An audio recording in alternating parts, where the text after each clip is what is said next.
خیبر پختونخوا میں 2013 میں ان کی گورنمنٹ نہیں بنتی تھی اگر ہم نہ مدد کرتے. اور ہم نے مولانا فضل الرحمان صاحب کو، جو میرے بڑے اچھے دوست ہیں اور بہت میرا ان کے ساتھ ایک بڑا دلی لگاؤ تعلق ہے، تو میں نے ان سے درخواست کی. میں نے کہا مولانا صاحب، کیونکہ انہوں نے مجھے کہا کہ ہم آپ اور باقی لوگ مل کر یہاں گورنمنٹ بنا سکتے ہیں. میں پرائم منسٹر تھا تو وہ مجھے میرے پاس تشریف لائے، تو میں نے کہا مولانا صاحب بالکل میں آپ کی بات کا احترام کرتا ہوں، لیکن اس وقت اگر جو سنگل لارجسٹ پارٹی جو ہے کے پی کے میں وہ یہ پی ٹی آئی ہے، تو گو ان کے پاس میجورٹی نہیں ہے لیکن سنگل لارجسٹ وہی ہیں، تو ان کو بنانے دیں. ہم میرا خیال ہے کہ یہ الزام نہ لیں اپنے سر پہ کہ ہم نے سنگل لارجسٹ پارٹی کو موقع نہیں دیا. تو مجھے انہوں نے کہا کہ دیکھ لینا یہ فیصلہ آپ کا صحیح ثابت نہیں ہوگا.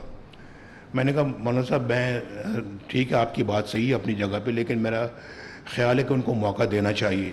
میری بات انہوں نے مان لی اور وہ ہم نے ان کو موقع دیا. تو یہ بالکل ریکارڈ کی بات ہے کہ ہم نے جناب جو ہے وہ اس گورنمنٹ کو وہاں بننے میں کوئی رکاوٹ نہیں ڈالی.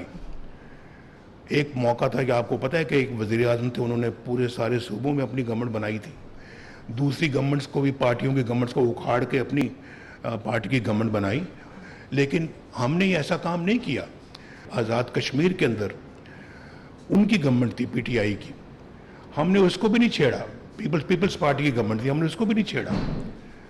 ہم نے اس کو بھی کہا، بلکہ ہمارے لوگ مجھے مجبور کرتے رہے کہ جناب بڑا اچھا سازگار ماحول ہے، ہم یہاں پہ اپنی حکومت بنا سکتے ہیں. میں نے کہا نہیں، مجھے معلوم ہے کہ آپ اس حکومت کو الٹا سکتے ہیں اور اپنی حکومت بنا سکتے ہیں، لیکن میں آپ کو اس بات کی اجازت نہیں دیتا.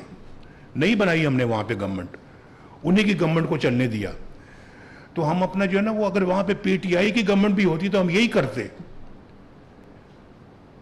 یہ ہمارا ایک اصول تھا کہ ایسے بغیر وجہ ہم کیوں چھیڑ خانی کریں، چھیڑ چھاڑ کریں اور معاملات کو خراب کریں.